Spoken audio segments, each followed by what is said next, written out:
Gun Sports Radio is sponsored by Love Radio Network. It's time to get educated on your Second Amendment right. It's time to get locked and loaded with Gun Sports Radio. Your hosts, Dave Stahl and Lance Pelkey, will teach you everything there is to know about firearms, self-defense, and the laws that affect your American right to own and bear arms. Now, here's your host, Dave Stahl and Lance Pelkey. All right, folks. Welcome to Gun Sports Radio, the only gun show in Southern California. Got me a big board op in there now. If anybody messes with us, man, we're totally protected. We got rid of that little wimpy Hannah, man. There is no meat to that girl. We got some beef in there right now, folks. And you're listening to Gun Sports Radio, brought to you by the Gun Range San Diego. 7 days a week, 365 almost days a year. 7853 Balboa Avenue. They're open 10 to 10, 7 days a week. Get your buddies together. Go down, especially on a Monday. Tell them you heard it on Gun Sports Radio. Have a shooting party. You need to get a concealed carry permit. They'll help you out there as well. Special deals on ammo and guns. It is just such a family organization. First-time shooters, they love you. Long-time shooter, they love you even more. Come on down. They will walk you through it, and you'll have more fun than you can imagine. That's The Gun Range San Diego, thegunrangesandiego.com, thegunrangesandiego.com. Well, you know, my good buddy Mr. Schwartz and I, we've been sort of cruising along here for a couple of weeks. This is starting to get pretty fun. Yeah, I used to know this guy named Lance Pelkey. You know, I've never heard of that guy. I know he's out there somewhere. I don't know what country he's in right now, but he's driving cross country, doing what I like to do. Wait till he sees the new board op. Let's call him Hannah. Let's do that. See if he notices. But the minute he says anything, you'll know it's not a Hannah. No, yeah. So hey, what's been kicking? Well, I just got back from the Avocado Festival out in Fallbrook, God's country. It was awesome. We were talking about CCWs and the Second Amendment and all kinds of exciting stuff. Right. Ddid you eat any avocados? I didn't have any avocados. Oh, you're such a good boy. I was looking for some guacamole, though. Some guacamole. I like that. I like that. So who you got lined up as a guest? Very interesting guest. I'm very appreciative of him coming on. As everybody knows, we battled with the 22nd Agricultural Board for about a year and a half regarding the gun show. And there was one man on and of course, ultimately they voted to basically ban the gun show. It's a little more complicated than that, but it's basically a ban of gun shows. And it looks like it's going to get even worse on the state level. But there was one man on the board the whole time who voted the right way, was very supportive, and I reached out to him, Admiral Russ Penniman. Are you there, Admiral? I am, Michael. How are you, sir? How you doing, Russ? And by the way, thank you for your service. Oh, I would do it all again in a heartbeat. You and me both. And I joined in 1966. And I went to Korea. Yeah, another story. And I hate kimchi, but that's another story. So, Admiral, I appreciate you coming on. We wanted to basically ask, you served on the 22nd Agricultural Board. You were the only vote in support of keeping the gun show. So I just wanted you to come on the show and talk to you a little bit about your opinion of the whole situation and what you saw while you were serving on the board. And if you could just kind of give us a little bit of background on exactly what happened from your perspective. Well, I think you've got to back up a little bit, Michael. I've been on the board, or I was on the board for about 16 years. So this wasn't the first time the issue of guns and the gun show had come up. And so there had been a movement, on the hard left for a while to have the gun shows go away, and it would percolate up to the board level, and we'd have the conversation, and it'd normally take about a half a day, and we would end up in what I consider to be the right answer. But this time was a bit different because you had the Parkland shootings and shootings that had been, subsequent to that, that elevated this conversation to a national level. It became political. And then you had a number of folks that up until that point were not even paying attention to the issue that very much got involved, and so that got us to the point of having the vote. And it was interesting. I wanted to compare. I'd like to say we also have I'm a big advocate of the squeaky wheel theory. For a lot of years, we were smoking fairgrounds, and we had non-smoking advocates that showed up about every board meeting, and 2 or 3 of them would talk, and finally non-smoking fair made it to the agenda, and we ended up having a non-smoking fair because there were advocates for that position that were showing up and putting it in front of the board until we finally had a vote on the topic. So between the national level of the conversation and it's gotten very politicized, and the fact you had Del Mar and Solana Beach and Encinitas had all taken positions against the gun shows, you could see where things were kind of moving in a different direction before this vote. And then to add on to that, we had letters to the board from both Assemblymember Gloria and then Lieutenant Governor Newsom, strongly encouraging us to get rid of the gun shows. So that got us to the vote last September. I feel like that the letter from Lieutenant Governor at the time, now Governor Newsom, was probably the biggest nail in the coffin. Would you agree with that? Well, absolutely. I mean, at the end of the day, the members of the Ag Board are appointed by the governor. And Governor Brown was very interesting on this issue because he left it at the local level. And it came up, I believe it was the Cow Palace had addressed this issue a while back, and there was legislation, I'm sorry, not the Cow Palace, but the legislature had brought it up to bring legislation to get rid of gun shows at the Cow Palace, and it got to the governor's desk, and he vetoed the bill and says, I don't want this legislated, I want it left at the local level. Right. And I think our current governor is probably going to be a little more proactive on his position on gun control, and he has been an advocate of gun control in the past. I believe you're absolutely right. The question I get most often is, and I really love your perspective on this because you obviously listen to every word of, from both sides, and you, I'm sure, had conversations with your fellow board members. We say like, well, Parkland happened and this happened and national things happened, et cetera, et cetera. But what really was the reason that they wanted to get rid of the gun show from what you heard? Well, I think a part of it was just people's, kind of personal positions and you say all politics is local, and we've got a number of members, one former mayor of Del Mar, and there were a number of folks who lived more along the coastline than inland. And I think we had more of the coastal community being represented. I think the coastal community in general had more advocates to get rid of the gun show who were participating on a fairly regular basis. So back to the squeaky wheel theory. Yeah. So, and as I would advocate, I go, we represent the people of San Diego County. We don't represent a particular city or advocate for a particular group. We're here to represent the people of San Diego County. And I think that got lost in the conversation. I think you're right. I think that was the strongest point, is that, hey, that's a regional asset. That's not an asset of Del Mar or Encinitas. That's a regional asset for the entire county of San Diego, in just a couple of, as you put it, squeaky wheels dictating what can and can't go on there. I think was totally wrong. I don't know if you remember this, but early on in the process, during one of the meetings, one of the smaller meetings, one of the folks that were against the gun show actually stood up and tell me if I'm accurately portraying this, but basically said, hey, look, we concede that they're following all the laws and that they're generally safe and there haven't been any safety violations. We just don't like the culture and we don't want it here. I mean, wasn't that pretty much, was that the message that you also heard? Well, I don't remember that particular conversation, but I could say with a pretty good sense of being right that I was probably the only one who was, not only a gun advocate, but used firearms on a regular basis. Yeah. I heard some of the arguments by our board members about what was being sold and the quantities being sold and things along those lines, where for people that shoot on a regular basis, you do buy cases of ammunition.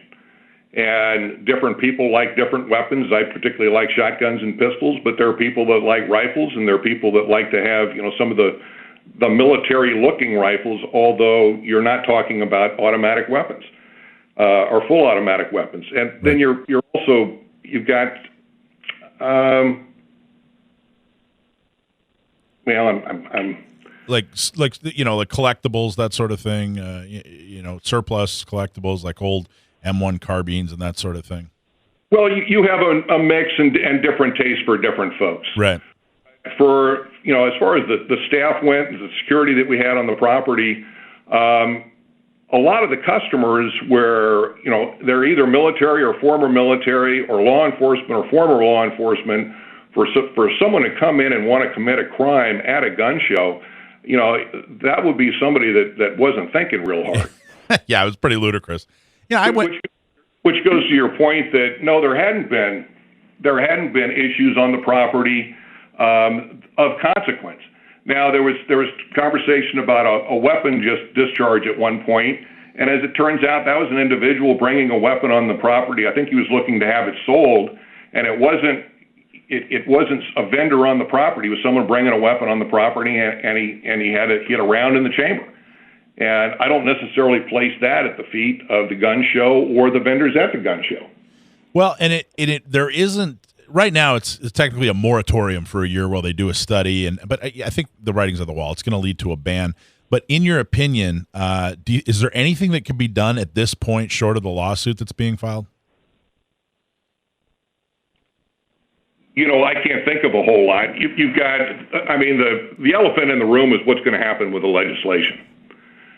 And, given you've got a supermajority in, both houses in Sacramento, and you've got a governor who is prone probably to take a position on guns, it's not necessarily going to be one that you're going to like.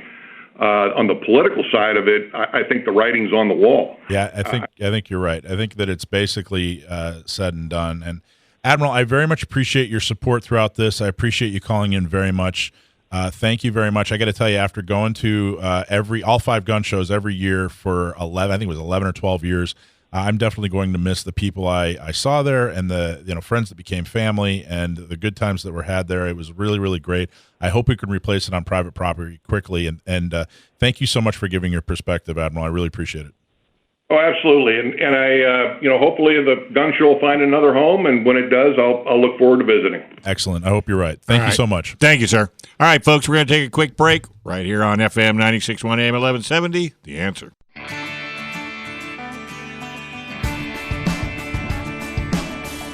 All right, folks, welcome back. Gun Sports Radio right here on FM 96.1 AM 1170.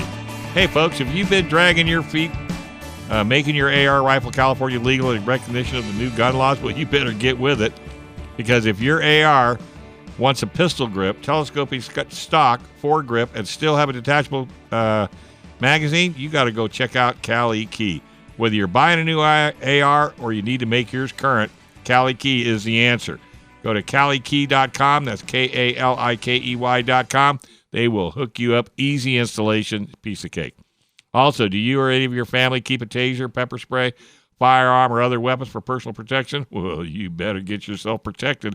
What are you going to do if you get thrown in the old hooskow? How are you going to get out? Well, if you hooked up with firearmslegal.com, that's firearmslegal.com, commonly known as Firearms Legal Protection, for less than $10 a month, you can get 24 hours a day, 7 days a week, 365 days a year protection. And if you were to give them a call in the need of help, you might have gotten our next guest. Unfortunately, John Dillon from Gatsky Dillon and Balance LLP is not in today. We have another person calling in. But if you ever need a lawyer, and if you have any gun issues, maybe you inherited some old guns, or maybe you want to transport some guns, any question related to guns, 760-431-9501, or go to cafirearmslaw.com. All right, Mike, who you got next? So we have a very interesting guest, retired Navy captain who's also a physician and specializes in internal medicine and hyperbaric medicine and radiation health. Nice. And the reason I've asked him to come on, we talk a lot about first aid, and it's especially in the gun community, there's a lot of talk about first aid and stop the bleed, that sort of thing. And a lot of it's focused on gunshot wounds for obvious reasons. Mm-hmm. But our next guest, Hank, has a really interesting story from a gun range experience, and I wanted him to come on and talk about it because he's not only an expert, but he wasn't there in his capacity as a physician. He was there just as a shooter at the range, and something happened in front of him. So, Hank, are you there? I'm here. Excellent. Thank you so much for coming on today. Could you just tell the story that you've told me about what happened at the range that day? Sure. I was there with my son-in-law and grandson at the Quantico range. They have a nice skeet range and a trap range, and we had just gotten there a little after 9 for opening, and I was still in the clubhouse signing in, and got a yell from outside that they needed some medical help. Well, about 20 yards away, a approximately 19-year-old shooter had just started to shoot some trap down at the trap range, which is a covered range. It's got a short cover over it, and his shotgun had exploded. Wow. And what does that mean? Tell me, what did it exploded in what way, what manner? Well, in the barrel exploded. I don't really know exactly. I do have a photograph, but a piece went right through the roof of the covered stand. The shotgun barrel, the breech end had blown up. It just expanded and blown up, and pieces of this mechanism had mangled his shooting arm, his right forearm. Wow. His right hand. So at Quantico at the range, they always have a Navy corpsman on duty there during shooting hours.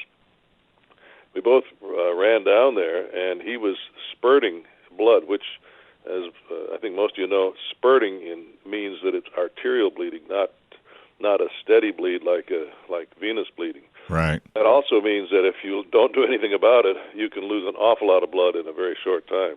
That's blood that basically what you're saying in layman's terms, that's blood that's being pumped away from the heart.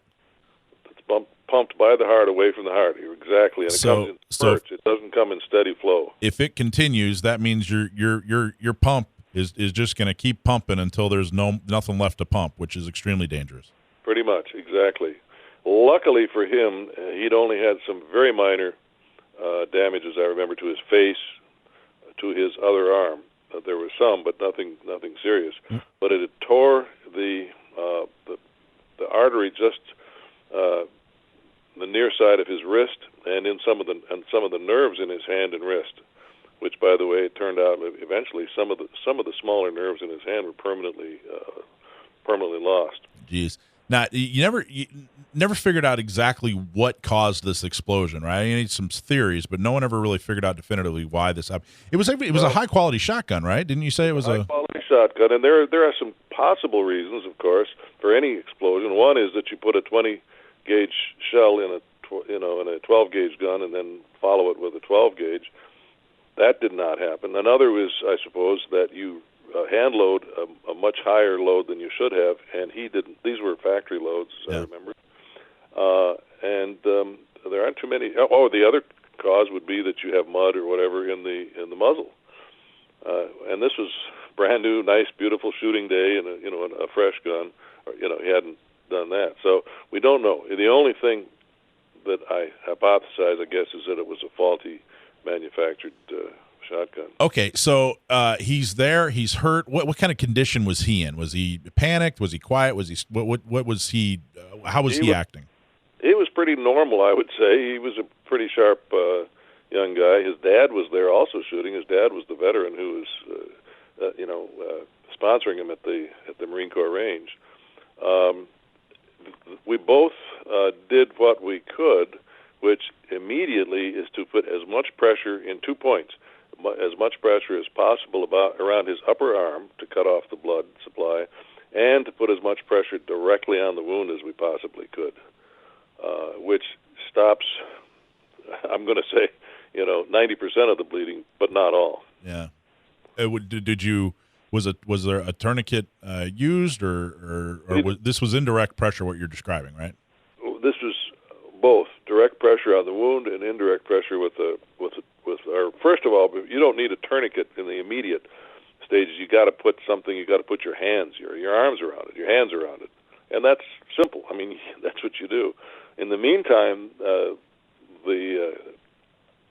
corpsman had called for a tourniquet and also had called for an ambulance.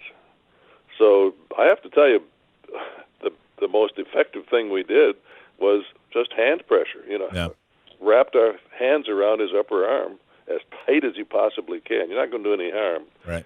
And put as much pressure as you possibly can over the wound site itself. You're certainly not going to do as much harm as continuing to bleed would do. Yeah, I was going to say, if you do nothing, you do nothing, that's not good. Is this an injury? Is this like any injury that you've seen before? Is this something you've treated before? Or on a scale of 1 to 10, how serious was this compared to injuries that you've seen before? Oh, well, I've seen lots of serious injuries, so I don't know that I could compare. But I've seen gunshot wounds, and I've seen other kinds of serious wounds here and there. Yeah, and that's really what I'm getting to. I mean, you've seen everything from a splinter to broken bones to gunshot wounds to serious burns. I mean, you name it, you've pretty much seen it, right? Pretty much. So you're a physician, extremely successful career in the military, wide variety of experience.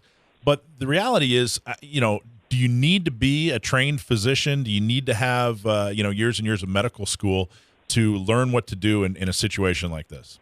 Absolutely not. Although I have to tell you, as a side, this was, I think it was on a Saturday. On the Wednesday, 3 days earlier, I had given a first aid talk to the Boy Scouts on bleeding, and my grandson, who was also watching all this, was in that Boy Scout troop. So you got a first-hand lesson right there. You got a first-hand lesson. How could you beat it? I think he thought it was planned. Well, I got to tell you, my dad made me join Boy Scouts when I was a kid, and I didn't want to, but I had the time of my life once I got in there, and I think that the first aid education I received in Boy Scouts is as good as any basic or even mid-level class that you're going to get out in the public these days. I really learned a lot and retained a lot and still know a lot from that first aid. So a basic first aid class is something that any civilian would have been able to take and handle in this situation. And I know, like I said earlier, a lot of people focus on gunshot wounds, when it comes to first aid if they're in the gun world. But really, there's first aid's. There's a lot of things that could happen, and first aid is extremely important in a lot of different situations. And I just really enjoyed this firsthand account of what can happen at a gun range from somebody who, again, is an expert and can explain it. And then I like the side note that your grandson was there and he was able to see it after being taught as a Boy Scout. Absolutely. All right, buddy. Excellent. Well, thank you very much, Doctor. Appreciate you calling in, and thank you for your service to our country. Okay, you're very welcome, and thank you for having me. All right. Hey, we're going to take a quick break. When we come back, we got Gun Range San Diego. We got the man calling in, and he's going to tell us all about what's going on at the Gun Range San Diego on FM 96.1 AM 1170. The Answer. All right, folks, welcome back. You're listening to Gun Sports Radio right here, FM 96.1 AM 1170. I'm Dave. He's Michael. Lance is picking up a hairless cat. I don't even know what that means. Is that code for something? No, that's what that's the last one he had. It's Harry, the hairless cat. Yeah. And now he's in Escondido picking up a new Harry. Rest in peace, Harry. Lance, if you're out there, have fun, buddy. I look forward to meeting the new kitty. Yeah, not me. That's too freaky, man. I ain't into hairless cats. They're icky. But he loves them. Eileen loves them, and the cat loves them, and that's all that counts. There you go. Hey, folks, have you been dragging your feet making your AR rifle California legal in recognition of the new gun laws? Well, you better get with it.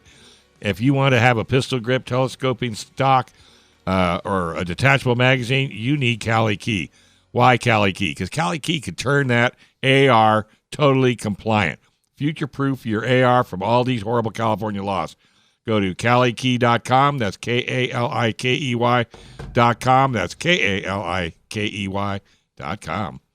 All right. Hey, this segment is brought to you by the Gun Range San Diego, 7853 Balboa Avenue, San Diego, 10 to 10, 7 days a week. Go to the Gun Range San Diego. You can make appointments for shooting experiences, take your family, your office help, do a little, mentoring and boosting the morale. Go in and have some fun. Mondays are the best, but they'll even do special events for you as well. We also got Casey on the line. Casey is from the Gun Range San Diego. How's it doing, Case? Pretty good. How are you guys holding up?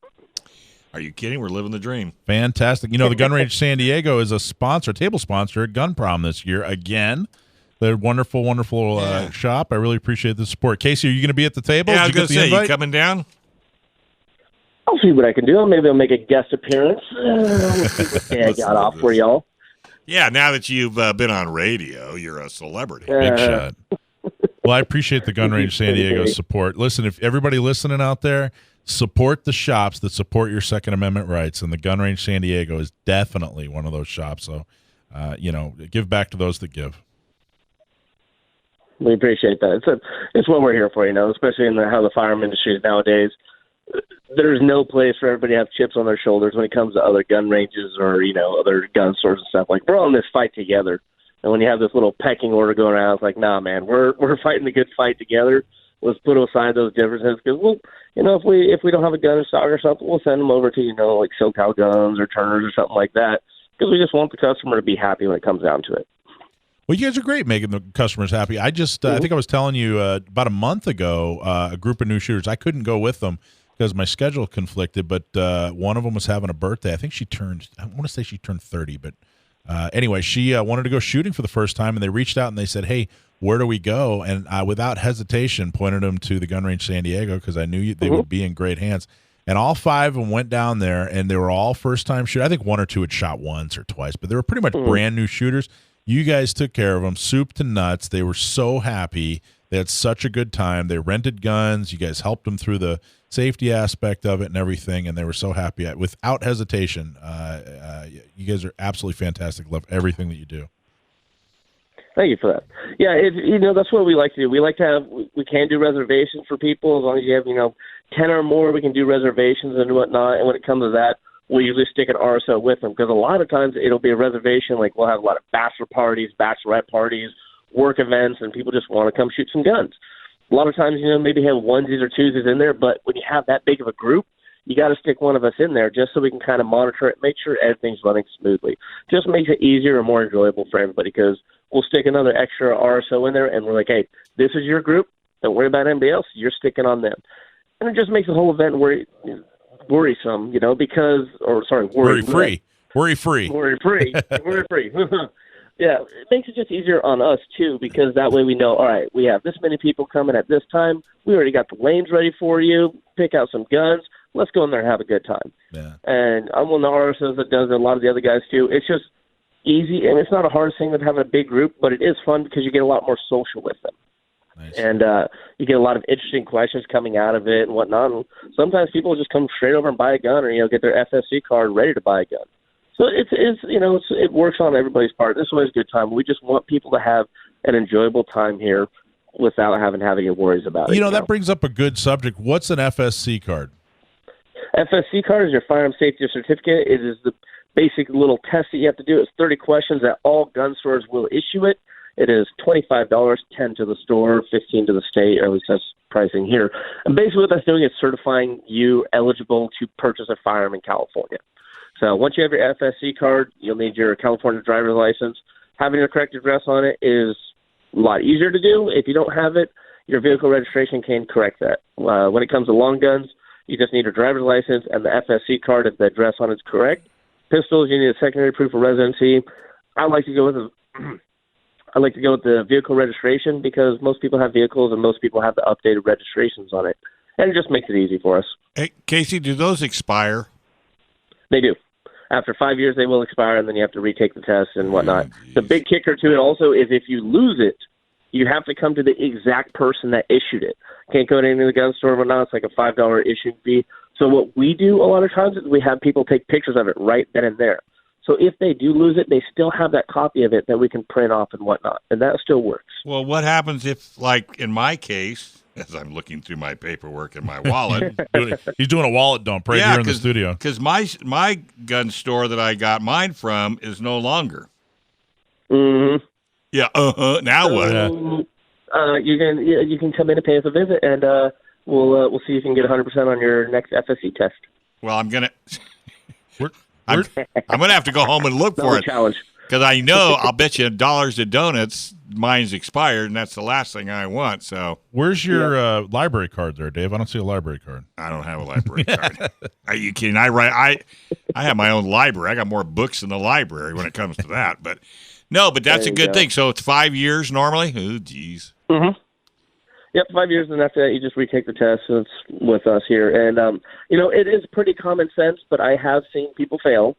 Oh, yeah. You can only, it's few and far between, but once they do fail, I'm just like, okay, I want to say you can, I do, but you failed this test, and it's not the hardest thing out there, so you should probably go back and study, and, we'll go through some of the questions and try to help them out. But it's a lot of common sense stuff. They do talk about some laws, but not like, what penal code number is, pertaining to this. It's just saying, in a self-defense situation, basic questions that is basic knowledge that you should know. So if you don't know that information, the DOJ has a study guide. It's a PDF on their website. You can check it out, read through it, and then come in and take the test with us. There's no really time limit on that. But, yeah, it's not the hardest thing out there, but it does kind of show you some of the kind of mentalities of other people and what they think of the laws versus what the law actually is. So a lot of people still believe that you can be 18 to get rifles and shotguns now. Mm-hmm. Not the Not case. anymore. So, yeah, so once the test is done and whatnot, we go over which ones they missed so they do know the information. Okay. That's kind of the big kicker that we do. And don't you take that test on a computer? No, we do it on paper in here. Oh, okay. We like to keep our copies of it. It makes it a little bit easier, fill in a little bubble, true false. But there is a book that you can read or you can get on the web and. Yep, on the DOJ website, there's a PDF for the FSC study guide. Okay. And you can pull it up there. It has a couple of, I believe the three languages they have it in is English, Spanish, and I believe it was Chinese. Okay. But we have the Spanish. We keep a Spanish one in here just for that reason. But, sure. Yeah, we never really had any issues with it whatnot before, but every once in a while that person will come through, and the most I've seen miss was 17. And out of 17, out of how many? 30. That seems high. Is there a trophy if you max it? I wanted to, honestly. I want to put up on the wall and be like, "Don't do this, please." Yeah, right, exactly. My wife. A lot of this stuff's common knowledge, and I'm looking at it like, "Oh, Lord have mercy." I want to give you a gun, but at the same time, I don't want to. Yeah, right. But it's not for us to pick and choose, It's not for us to pick and choose. My wife Laura got 100%. Yeah, I got 100% on mine. No big deal. Wow, I don't remember what I got. I didn't pay attention. We'll give out the test to people, and some people are like, "Oh, I got 100%." They're all super stoked about it. I was like, "Well, cool. I'm happy for them, And some people are like, "Wow, I thought I was going to fail that." Oh, well, you didn't. So let's get your gun going. So when it comes to that, that's what your FSC is, and I can understand the purpose behind it. Other states, as long as you have that state ID, you're good. But California, we like to do everything difficult, I guess is the word for it. Yeah. So what's the cost to go down and renew again? I'm sorry. $5. Oh, geez. Are you in the state of California? Yeah. That doesn't make sense. Know, right? Yeah. That doesn't make sense. Wait till Newsom finds out about that. That'll be $500. Right. That almost seems reasonable. Yeah. Here we laminate our cards free of charge for everybody. Get a nice laminated FSC. We'll put a stamp on the back to say you got it from us. I know where it's at. Now that you mentioned laminated, I think I know where my card is. Okay, good. I will be down to see you. Excellent. We'll be here. Yeah, I'm sure you will. So, got any events coming up other than the gun prom? Nothing currently. We're going to start working on some new. We want to do some more special events here because the things we used to do, the Grand Old Time and a couple of those. We want to do more events like that where we can bring in, other firearms. Or, I'm working on some nighttime, not necessarily nighttime shoot, but going low light on the range. So we can do, practice with weapon lights and whatnot. Because a lot of places you don't get to do that. So that's a couple of things that we're working on. Right now we're just kind of getting our ammo supply stock back up because last week we sold over 100,000 rounds of 9mm in a day. Wow. And so we had a mountain of 9mm, and I came in the next day and it was gone. I was like, oh, my Lord, we are out of 9. Oh, my God. It came to the point we had to stop it because we needed ammo for our range on the rental side. And people were like, hey, supplies last, and they did not last on this one. But we're going to keep doing these ones as often as we can before the ammo background checks. Just get everybody stocked up as best we can. Absolutely. When you guys do that low light, let's push that. Give give people a lot of time, and I'll bet we could fill a couple of classes. I got to tell you, I took some low light training. World change. Changed my whole world. Really? Yeah, I had no idea. You don't know what you don't know Until you don't know it. right? And then you don't realize how hard it can be with flashlight and what you actually have to do and what you can and can't see and how important glow in the dark front sights. I mean, it's a whole different world. Wow. Yep. And if you have a weapon light, a lot of times, like I use fiber optics on my Glock. So when I'm using my weapon lights, it does kind of light up the front, but a lot of times it's still going to be a little bit darker because it's kind of in the shadow. Mm-hmm. So there's a lot of things that come in. So we're working logistic-wise because we have spotlights on the range and whatnot. We can turn it pretty low light on just half the range still, enough that your targets will be dark and you can work with it. A lot of people, some people like to use lasers on theirs. Cool, we'll let laser beam around, whatever. But flashlights is always good, and then low lights with your night sight because a lot of times you don't get to practice with that. By the way, so that's something that we're totally off the subject. I'm putting you on the spot right here on the radio. Gunfighter Tactical is doing their second annual 3-gun competition between the shops. 5 shops in town, 5-man teams, and I told them I'd talk to you guys about putting together a 5-man team to compete in their 3-gun competition. What do you think? Ooh. Yeah, there you go. Throwing the gauntlet down. I was just going to ask why we don't have any intramural competitions between the gun stores in San Diego. Wouldn't that be cool? It's happening in June. What do you think, Casey? You got 5 studs over there. Yeah, can you shoot straight, Casey? I've been known to be a pretty good shot. Not to toot my own horn. Yeah, we actually do some like John Batiste is one of our members here, and they do a little, the USPCA shooting in our range and whatnot. So we have some of our guys that go in there and shoot it.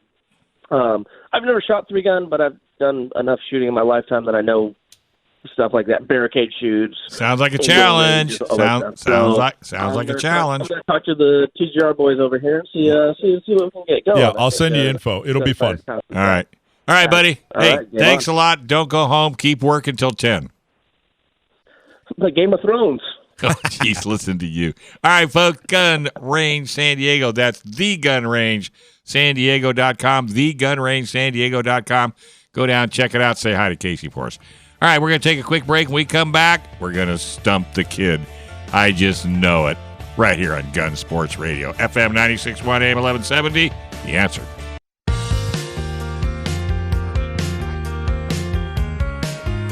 All right, folks, welcome back to Gun Sports Radio. I'm Dave. He's Michael Schwartz. Hey, do you or your family keep a taser, pepper spray, firearm, or other weapon for personal protection? What would you do if you got thrown into the jail? Well, how are you going to get out? Well, let me tell you what. I've got a company that'll hook you up. Firearms Legal Protection. These guys work so hard to keep you safe for little more than $10 a month. Actually, less than $10 a month, 7 days a week. 24 hours a day, 365 days a year. If you get yourself in trouble, they are here for you. Go to www.firearmslegal.com or call them at 844-357-9400, 844-357-9400, or firearmslegal.com. And when you do, do me a favor and tell them you heard it right here on KCBQ, AM 1170, The Answer. All right, who you got, son? All right, it's time for another edition of Stump My Nephew. Ba-ba-bum. Hey, Sam, you there? Yeah, Uncle Michael, good to be back. All right, here you go. Okay, Sam, I got to tell you, this might be this person might be going after your weakness, man. So this might be a rough week, but I have faith in you here. But are you ready to go? All right, I hope so. Good. So scary. Why not? Alexandria from Long Beach. She must listen on the FM 96.1. Does it go all the way up to Long Yep. Beach? Yep. Oh, well, all right. Welcome, Long Beach. Okay. Alexandria wants to know, why did octagon barrels fade away? So back in the late 1800s, a lot of the rifles were octagon barrels, like the old, some of like the Henrys and stuff like that. Well, first off, before you answer that, why were they octagon? Wouldn't it be easier to make a round barrel than an octagon barrel? What do you got, Sam? So Alexandria from the bitter north of Long Beach. The bitter north. Listen to you.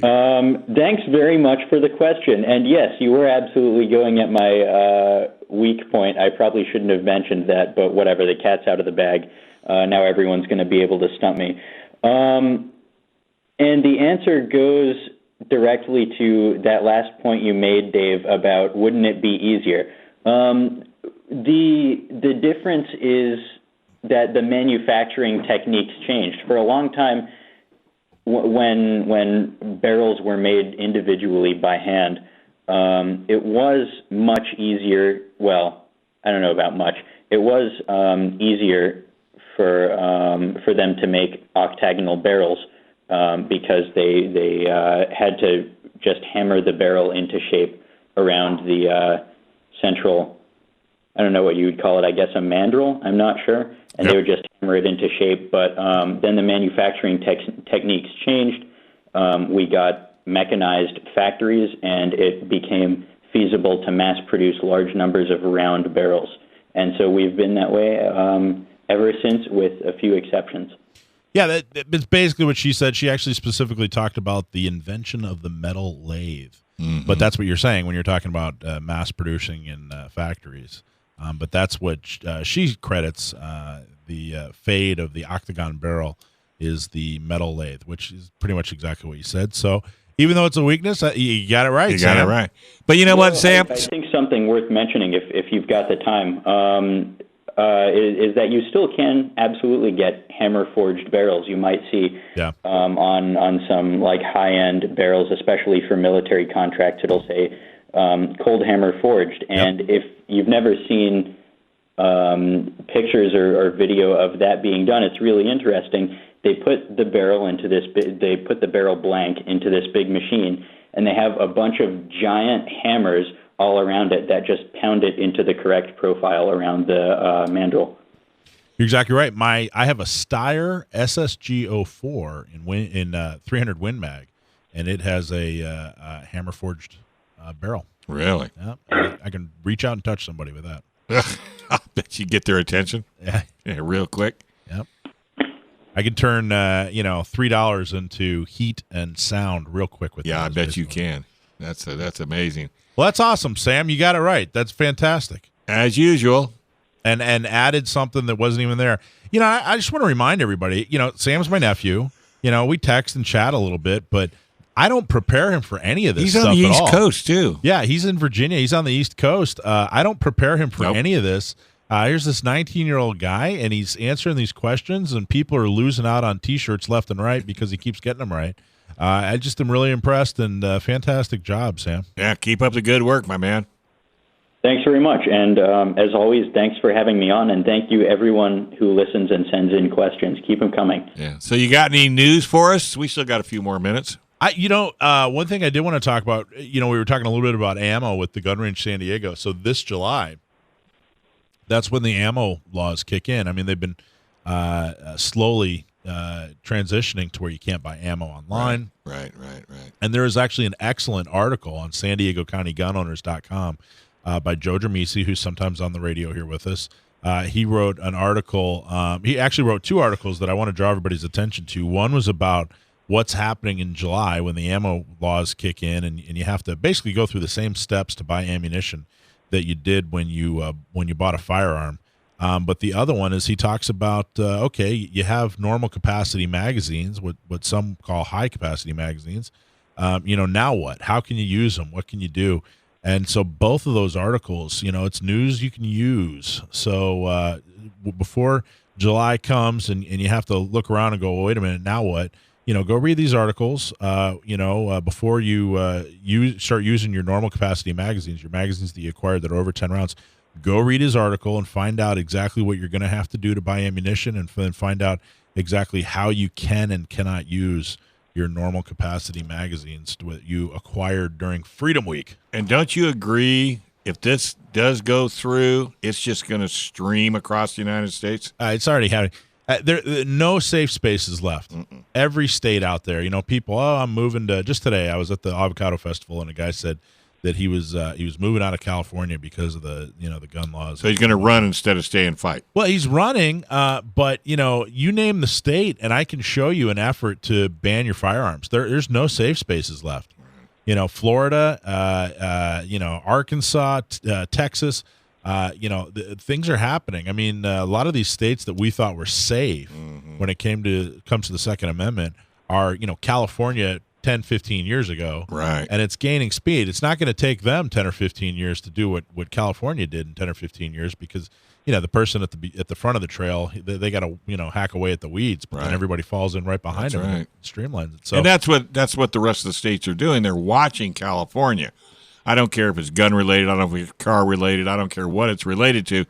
It's like, well, let's see if California can get it through. If California can get it through, then we'll pick it up too. And sure enough, that's what it's doing. Well, it's kind of like, you remember right after, after 9/11, there was a lot of talk about terrorism and that sort of thing. And they kept saying, hey, look, there are tons of attacks.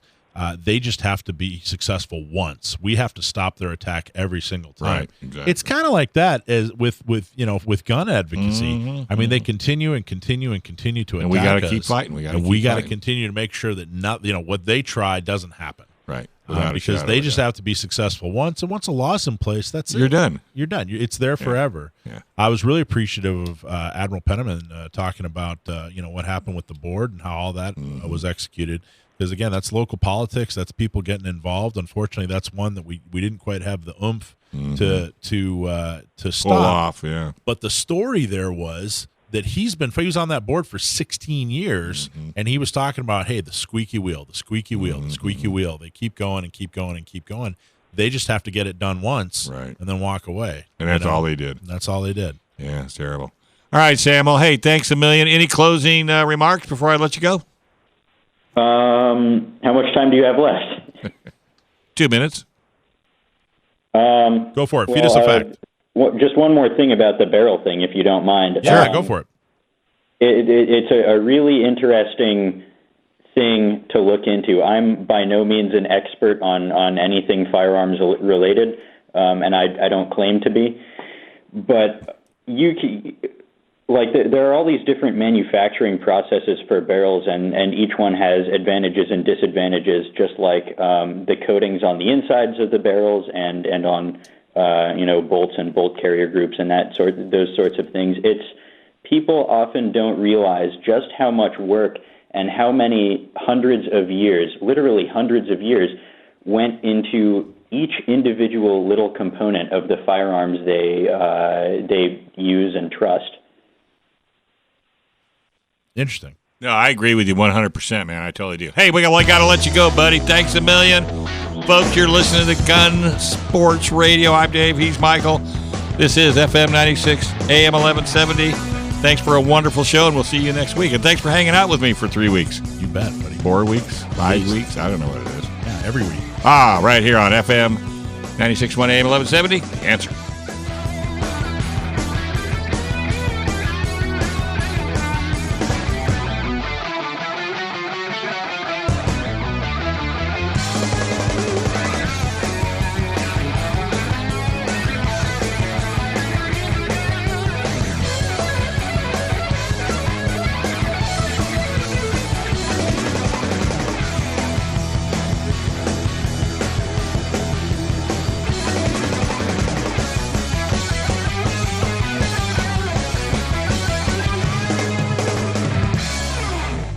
Gun Sports Radio is sponsored by Love Radio Network.